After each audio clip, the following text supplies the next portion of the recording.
咱先来看美国股市大落，也毋过日本佮韩国的股市今仔一开盘拢强势反弹，台股一开盘嘛大起503点哦，佮回到2万点，也毋过后来又佮大落。行政院长杜英泰嘛表示讲，咱台湾的经济基本面是真健康，会堪这考验。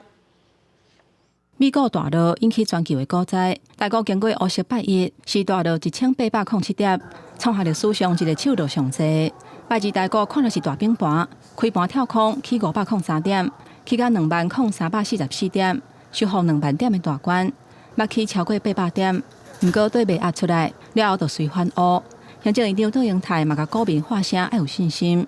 我们也希望股市能够自主、健全的往健康的方向去走。我们会密切的观察，请大家能够安心。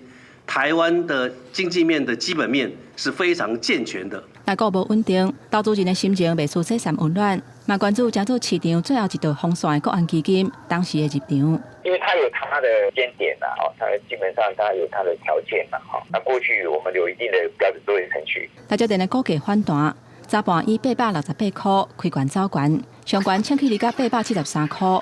金融股嘛出现反弹，不过真侪中小型股卖压那像也未消透了，宏观压到落定。分析师认为讲，台股底线大落会出现反作用力，有可能会大落了后反弹。今天不排除融资在大幅的减少。